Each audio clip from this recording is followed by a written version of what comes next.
This architect is a madman, but he's a very super sane madman. He built it in such a way, the audacity of him is such, if you pull down one column, the entire temple will come down. It's over 1,000 years ago, when there were no cranes, when there were no machines, when there were no trucks, when there were no any kind of mechanical things. They put a ramp of 10 miles, a mud ramp, and they brought this single piece of stone, 160 feet high above, and made a gopuram out of it.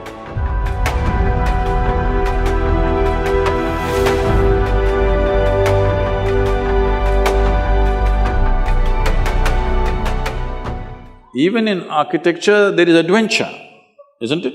You must see Ranakpur. Have you seen Ranakpur in Rajasthan? You must see. Ranakpur also has Kumbhalgarh within 20 kilometers. It's the second largest wall on the planet. Most Indians know because we keep all the things that we should be proud of a secret. The second largest wall on the planet, which if you look at it aerially, you would mistake this to be Great Wall of China. It's that big.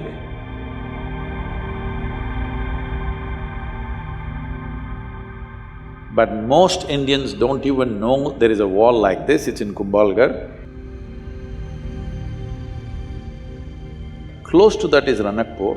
This architect is a madman, but he's a very super sane madman because he knows what he's doing. See, if you build a building, this is a temple with 1,000 columns.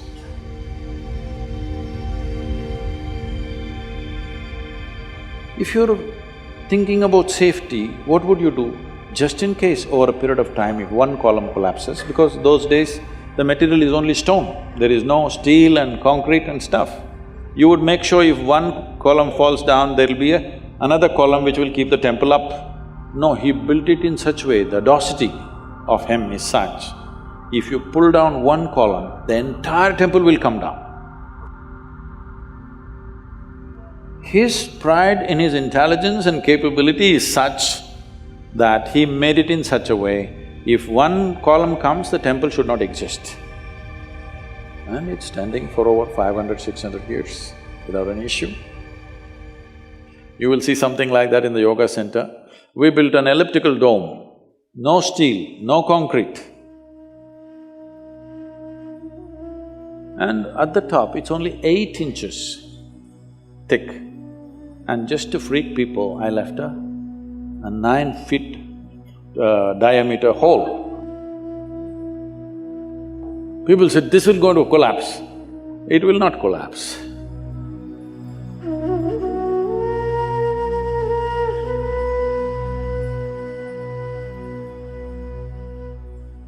And if you go to the ancient temples, you must come to the south because North India, most of the temples, the ancient temples are all gone. The new ones that they have built is all put up in a hurry.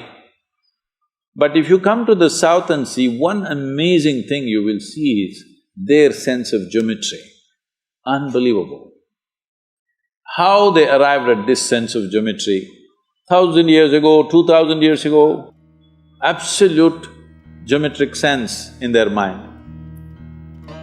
You've seen Belur Halebeedu? Have you? Karnataka temples? Oh, it's a must-see. It's just a must-see for any human being, especially those of you who are in architecture, art, whatever you are into. Some aesthetics you are into means this is something you must see.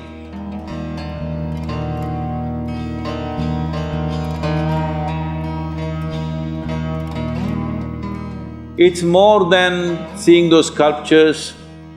You must look into the minds of people who did this. If you want to look into their minds, you must withdraw yourself into that time zone. It's over 1,000 years ago, when there were no cranes, when there were no machines, when there were no trucks, when there were no any kind of mechanical things, all by hand.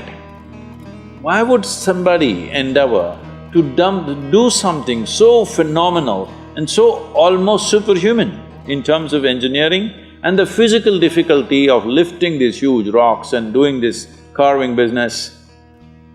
Why would anybody do that? What kind of passion should be firing those people to do this is unbelievable. If you see the Tanjavur temple, have you seen? This Gopuram weighs, I think, what, 180 tons, huh? 180, is it? Does anybody know? I think somewhere in that range, over 120 tons for sure. And it is at a height of 160 feet. They put a ramp of 10 miles, a mud ramp, and they brought this single piece of stone, 160 feet high above, and made a gopuram out of it. Exquisitely carved.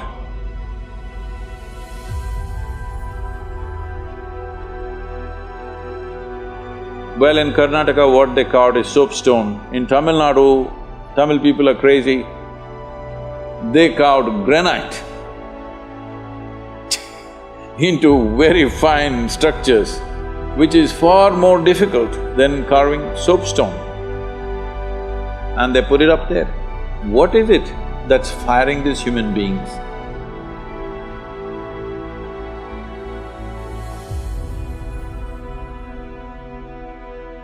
Before you take up any project, you must visit this and see what kind of human beings are these, you know? Just for aesthetics, understand? Not for livelihood. It's not a factory shed we are building, just for aesthetics.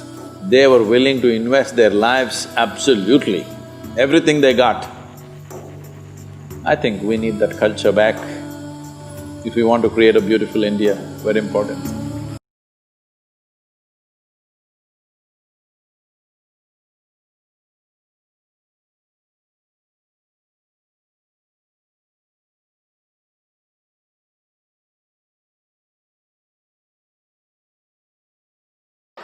ஒரு மகத்தான அலை உருவாக்கிடலாமா? எந்த மாதிரி அலை? ஆனந்த அலை பண்ணிடலாமா?